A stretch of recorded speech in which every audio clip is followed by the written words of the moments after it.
अस्सलाम वालेकुम dear students, welcome to lecture 12 of computer application. आज के इस लेक्चर के अंदर हम माइक्रोसॉफ्ट पावर पॉइंट को थोड़ा मज़ीद डिस्कस करेंगे। जैसे कि आपने देखा कि हमने लास्ट लेक्चर के अंदर home tab, insert tab, design tab और ट्रांजिशन टैब को डिटेल में डिस्कस किया था। उसके लिए आप लेक्चर 11 को फॉलो कर सकते हैं। तो आए आज के लेक्चर के अंदर हम इसी सिलसिले को आगे बढ़ाते हुए एनिमेशंस की तरफ चलते हैं। तो स्टूडेंट्स, एनिमेशन का बेसिकली क्या पर्पस होता है, एनिमेशंस क्यों यूज़ की जाती हैं, इसका क्या फ़ायदा है, कैसे अप्लाई हो सकती है, क्या डिफरेंट डिज़ाइंस हैं और क्यों यूज़ करनी चाहिए। तो एनिमेशन बेसिकली जब आप अपने माइक्रोसॉफ्ट पावर पॉइंट टूल को यूज़ करते हैं तो आपने बेसिकली अपने टेक्स्ट को, अपनी रिसर्च को, अपने रिजल्ट्स को, अपने आइडिया को प्रेजेंट करना होता है। तो समटाइम ऐसा होता है कि आपके पास किसी एक स्लाइड के ऊपर मल्टीपल टेक्स्ट होता है और आप नहीं चाहते कि आपका वो सारा का सारा टेक्स्ट एट वंस जो है वो व्यूअर के आगे अपीयर हो, स्टूडेंट्स के आगे भी हो सकता है, जो भी आपकी ऑडियंस है उसके सामने एट वंस अपीयर नहीं होना चाहिए।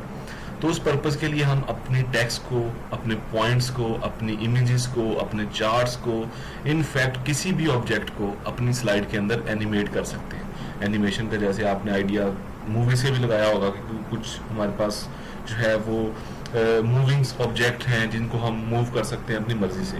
तो एनिमेशन के टैब के लिए सबसे पहले हम अपने पास जो है कुछ टेक्स्ट वगैरह ऐड कर लेते हैं। सपोज हम इसको कंप्यूटर एप्लीकेशन का नाम दे देते हैं।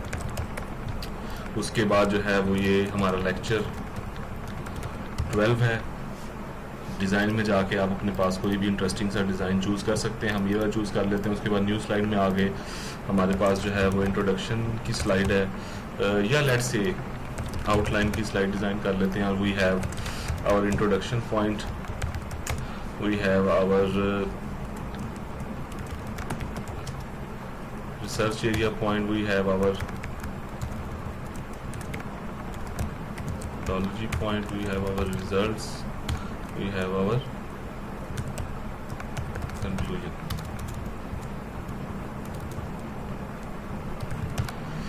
तो ये स्टूडेंट हमारे पास जो है वो कुछ बुलेट्स पॉइंट हैं जिसको बेसिकली मैं एनिमेट करना चाहता हूँ, जिनको मैं अप्लाई करना चाहता हूँ। तो मैंने अपने पास टेक्स्ट लिख लिया। उसके बाद सिंपली आप एनिमेशन में जाएंगे।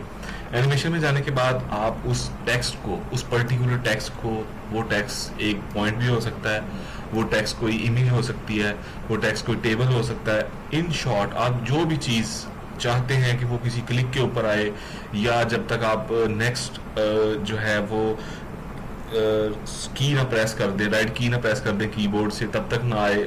इन शॉर्ट के जब तक आप मूव फॉरवर्ड ना करें, नेक्स्ट स्लाइड पे ना जाएं या नेक्स्ट आइकन पे ना जाएं, तब तक वो चीज़ अपीयर नहीं होनी चाहिए। तो उसके लिए सबसे पहले हम जो है वो उस टेक्स्ट को सिलेक्ट करेंगे।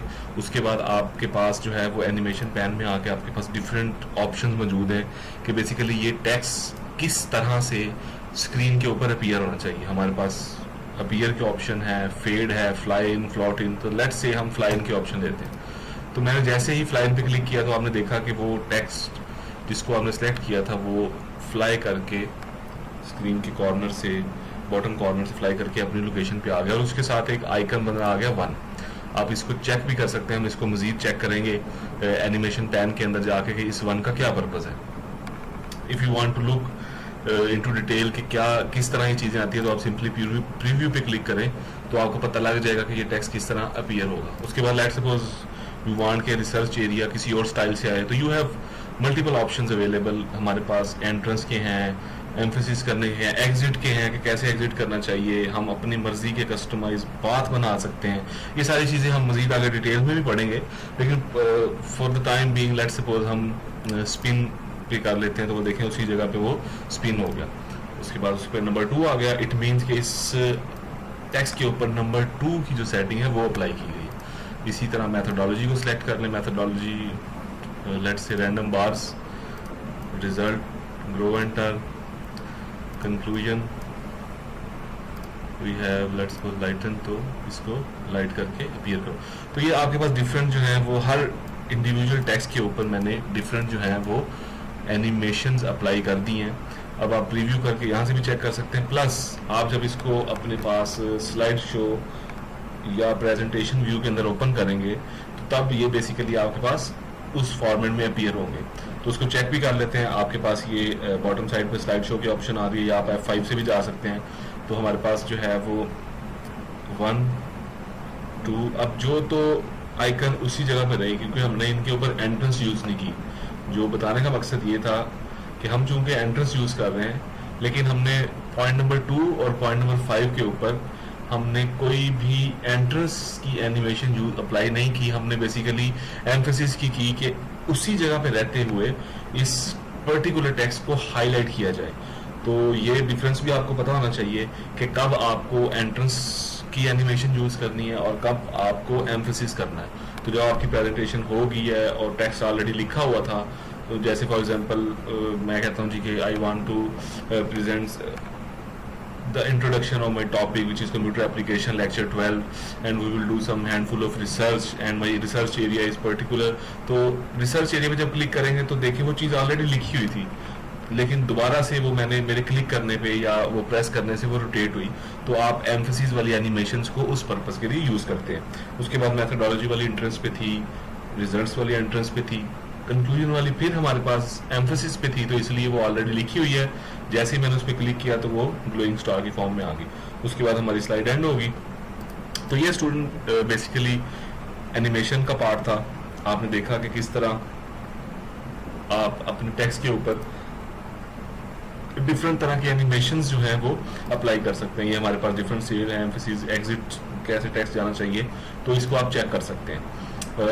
If you want to add another animation, जैसे फॉर एग्जांपल हमने टेक्स्ट सेलेक्ट किया तब जाके एनिमेशन की, अगर आप नहीं तो आप ऐड एनिमेशन में जाके यहाँ से सारी चीज़ें जो स्टाइल यहाँ पे आ रहे थे वो बेसिकली इस एनिमेशन बार से भी आ सकते हैं। प्लस इसकी जो है मोर इन्फॉर्मेशन आपको जो है वो एंट्रेंस इफेक्ट, ये आपके पास सारे पड़े हुए हैं। इसमें से आप किसी को भी चूज़ कर सकते हैं, किसी का इफेक्ट प्रीव्यू रखना नहीं रखना, ये डिटेल उसकी आप एक्सप्लोर कर सकते हैं। उसके बाद हमारे पास एनिमेशन पैन आता है। अब देखें, अगर मैं लेट सपोज फॉर एग्जांपल मैंने एनिमेशन अप्लाई की हुई है, मैं अपने पास ट्रांजिशन या इंसर्ट या होम टैब के अंदर आ जाता हूँ, और इस टैब के अंदर आके मुझे नहीं पता लग रहा 1 2 खत्म हो गया, ये नॉर्मल व्यू आ गया मेरा। आप इस पर फॉर्मेटिंग करें, अपना जो भी आपने इमेजेस वगैरह डालना है, टेबल डालना है, वो आप प्लेस करें।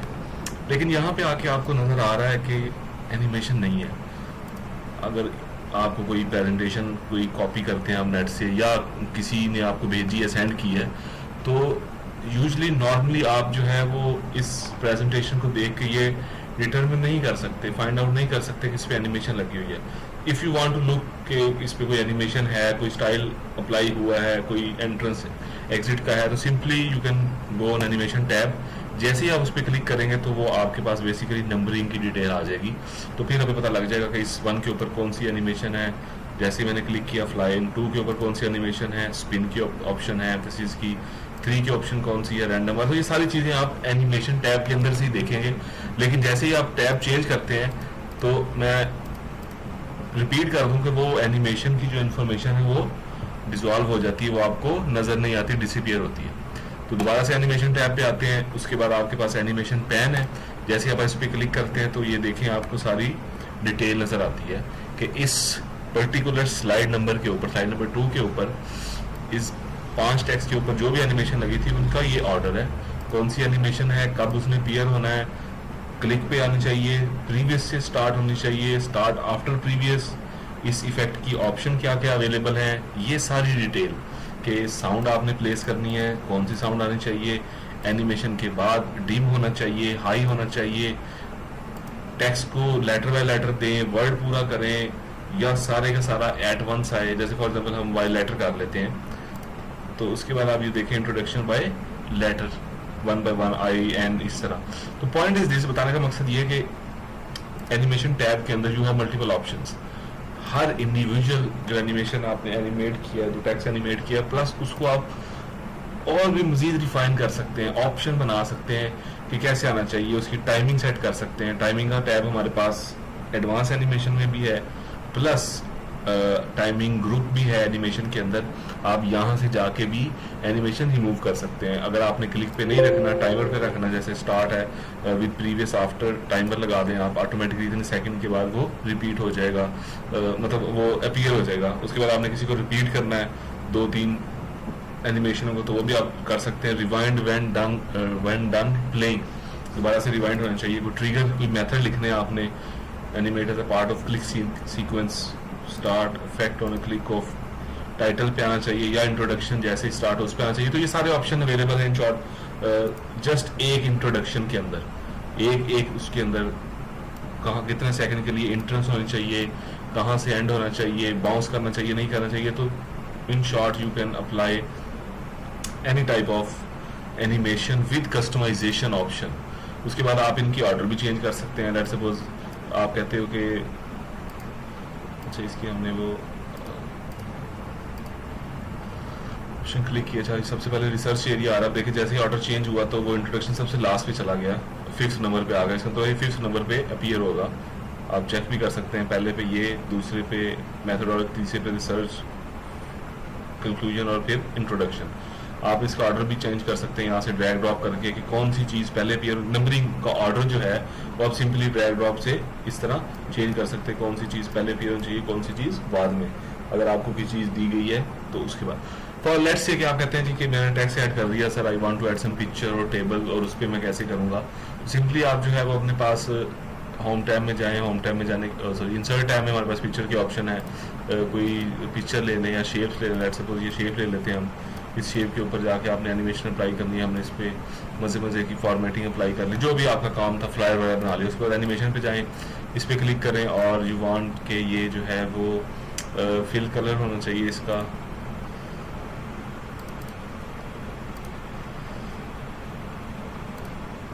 टाइमिंग में तो नहीं होगा। इफेक्ट ऑप्शन, फिल कलर, किस कलर का फिल होना चाहिए वो आप बता दें, कौन सा स्टाइल देना आपने, और इसको आप प्रीव्यू करके चेक कर सकते हैं। जैसे इस पर क्लिक किया तो वो ब्लैक कलर जो है वो उस पर फिल हो गया। We can always check, simply आप इस पर जाके इसको प्ले भी कर सकते हैं कि किस तरह जो है वो अप्लाई होगा। ये आपने देखा रेक्टेंगल ब्लैक कलर में अपीयर होगी, जो क्योंकि हमने फिल कलर किया था। लाइन कलर कर सकते हैं आप, कोई ऑब्जेक्ट कलर, या आप इन शॉर्ट जो है वो कोई बाउंस कर सकते हैं कहाँ से वो आना चाहिए। तो ये हमारे पास फिगर के ऑप्शन अवेलेबल है। आप कहते हैं कि नहीं सबसे पहले रेक्टेंगल आए उसके बाद टेक्स्ट आए, तो आप सिंपली इसको जो है वो ऑर्डर चेंज करके कर सकते हैं इसका। ये पहले टू रिसर्च एरिया और कंक्लूजन इसलिए आ रहा है क्योंकि इस पर एम्फोसिस अप्लाई किया गया। अगर आप इसको चेंज कर लें एम्फोसिस वाला, सपोज इसको स्क्रॉल कर लें और कंक्लूजन को जूम पे कर लें, तो फिर आपके पास ये प्रॉब्लम सॉल्व हो जाएगी। तो सबसे पहले हमारे पास शेप आएगी और उसके बाद introduction, research area, methodology, result और कंक्लूजन।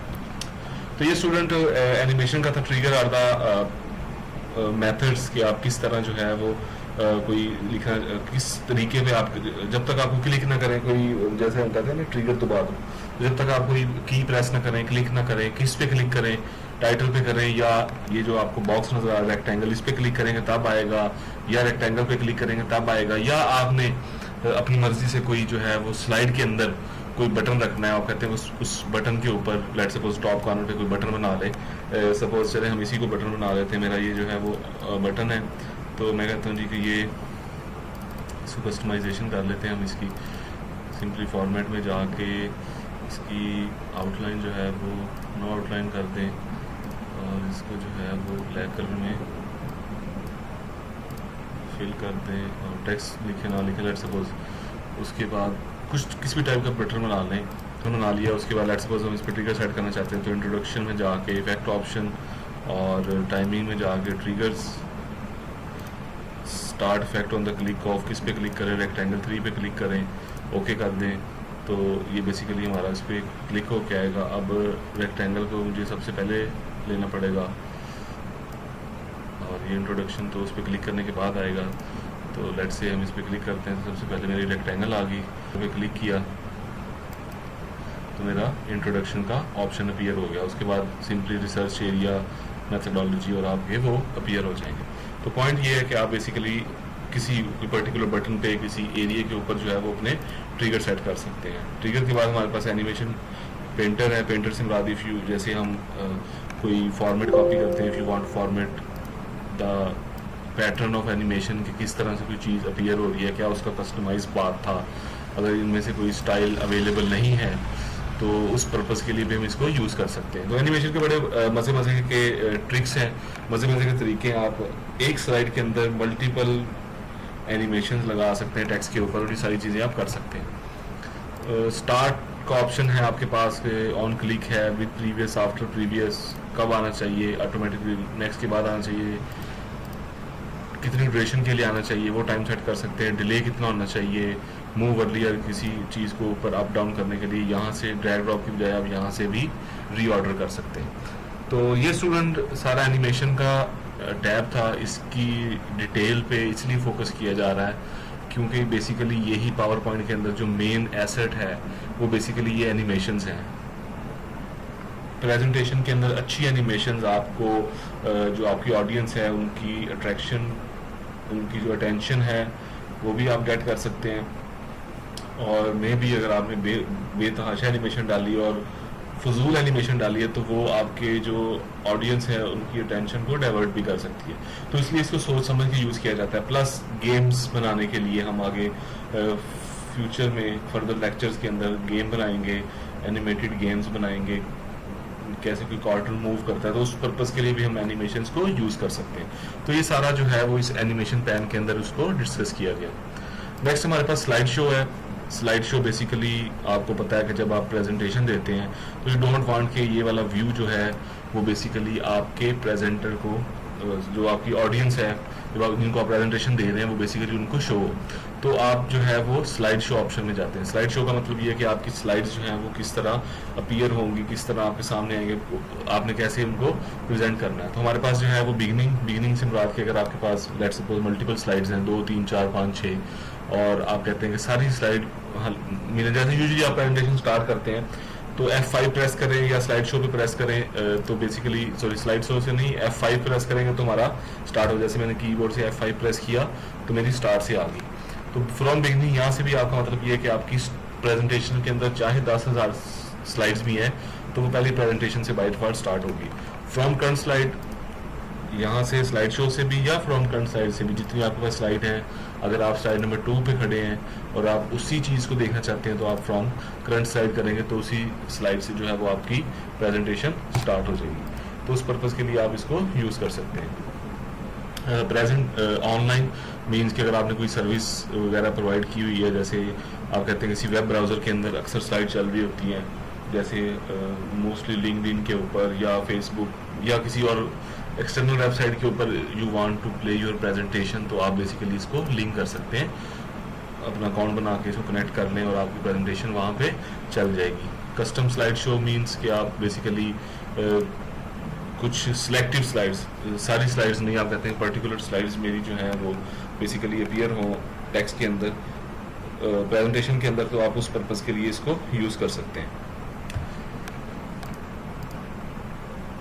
2 स्लाइड्स हैं हमारी, 5 10 जितनी भी हो, तो आप कस्टमाइज़ कर सकते हैं कि मेरी जो है वो 10 स्लाइड में से सिर्फ 5 आए। जैसे अक्सर आप ग्रुप प्रेजेंटेशन देते हैं तो आप अपनी जो है वो स्प्लिट कर सकते हैं, उस पर्पज़ के लिए इसको यूज़ किया जाता है। कस्टम का मतलब ये होता है कि आप पूरी प्रेजेंटेशन में से कुछ चंद स्लाइडें प्रेजेंट करना चाहते हैं, तो उसके लिए हम कस्टम स्लाइड शो कर सकते हैं। सेटअप स्लाइड शो के अंदर बेसिकली आपके पास ऑप्शन है कि आपने किस मतलब आप अपने स्लाइड शो की सेटिंग कर रहे हैं कि फुल स्क्रीन पे आना चाहिए, लूप जब तक आप स्केप प्रेस नहीं करते तब तक ही चलता रहे, नरेशंस के बगैर, यानी कि जो नोट्स वगैरह आपने लिखे हैं उसके बगैर चलना चाहिए, एनिमेशन के बगैर आपने रन करना, सिर्फ टेक्स्ट आता रहे, उस तरह भी आप कर सकते हैं। उसके बाद हार्डवेयर ग्राफिक्स एक्सेलरेशन, मतलब आपको कोई सपोर्ट चाहिए, अगर आपने अपने प्रेजेंटेशन के अंदर कोई ग्राफिक्स डाले हैं अच्छे तो आपको हार्डवेयर की एक्सेलरेशन नहीं चाहिए, सिंपली आप नॉर्मल चलाना चाहते हैं तो उसको डिसेबल कर सकते हैं। अगर आप कोई लेज़र पेन यूज़ कर रहे हैं या आप कोई पॉइंटर यूज़ कर रहे हैं या आप कोई डिजिटल पेन यूज़ कर रहे हैं तो आप उसका कलर वगैरह सेट कर सकते हैं। कौन सी साइड को चलाना है, सारी को या कोई चंद एक को चलाना चाहते हैं आप, स्लाइड्स जो हैं वो आगे कैसे मूव करें, मैनुअली खुद करना पड़े, या अगर आपने टाइमिंग सेट की हुई है टाइमर से हो, और स्लाइड शो मॉनिटर ऑटोमेटिकली या मतलब जो भी आपका मॉनिटर है आपका जो है वो प्रोजेक्टर स्क्रीन के ऊपर आप प्रेजेंट कर रहे हैं या आप अपने लैपटॉप की स्क्रीन के ऊपर, तो ये सारी शो की ऑप्शन आपके पास बेसिकली आ सकते हैं। हाइट साइड का मतलब ये है कि लेट्स सपोज मैंने 4 स्लाइड एंड की हुई हैं और मैं कहता हूँ स्लाइड नंबर 3 जो है वो मेरी वैसे पड़ी रहे, लेकिन जब मैं स्लाइड शो करूँ, क्योंकि स्लाइड शो में आपको पता है कि सारी जो जितनी भी स्लाइड्स होती हैं वो सब की सब जो है वो रन हो जाती हैं। तो आप कहते हैं कि एक पर्टिकुलर स्लाइड, मल्टीपल स्लाइड्स मेरी स्लाइड शो में ना आए, वैसे प्रेजेंटेशन के अंदर पड़ी रहें। जैसे अक्सर कोई रिजल्ट्स वगैरह होते हैं या किसी पेपर का रेफरेंस होता है, जो प्रेजेंटर चाहता है कि अगर मुझसे कोई क्वेश्चन हो तो मैं उसका रेफरेंस दे सकूं, बाय डिफॉल्ट मुझे ऐड करने की ज़रूरत नहीं है।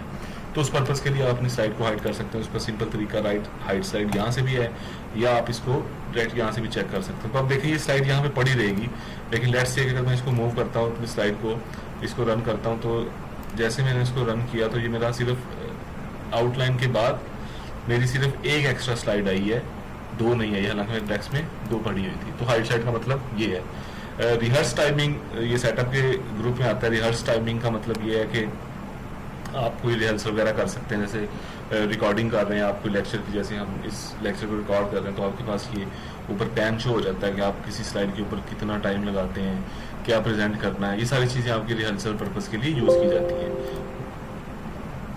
रिकॉर्ड स्लाइड शो कि आप प्रेजेंट कर रहे हैं, तो आप अपनी जो है वो स्लाइड की रिकॉर्डिंग करना चाहते हैं तो आप वो कर सकते हैं। प्ले नरेशंस, ऑडियो नरेशंस, यानी कि कोई लेज़र पॉइंट जेस्टर आ रहा है, जिस तरह हम कोई नरेट करते हैं, कोई गाइडेंस देते हैं, तो वो आप प्ले करना चाहते हैं। टाइमिंग यूज़ करनी है, मीडिया कंट्रोल दिखाए ना दिखाए, जैसे प्रेजेंटेशन करते हैं तो ये मीडिया कंट्रोल आपको सबसे राइट लेफ्ट बॉटम पे आपको नज़र अपीयर होते हैं ये सारी चीज़ें। तो आप इसको हाइड करना चाहते हैं, नहीं, वो आपकी ऑप्शन है, आप इसको यूज़ कर सकते हैं।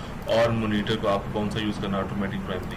तो ये स्टूडेंट सेटिंग है स्लाइड शो की, ये बड़ी इंटरेस्टिंग है, इसको देख लीजिएगा, बड़ी हेल्पफुल है कस्टमाइज स्लाइड शो देने के लिए।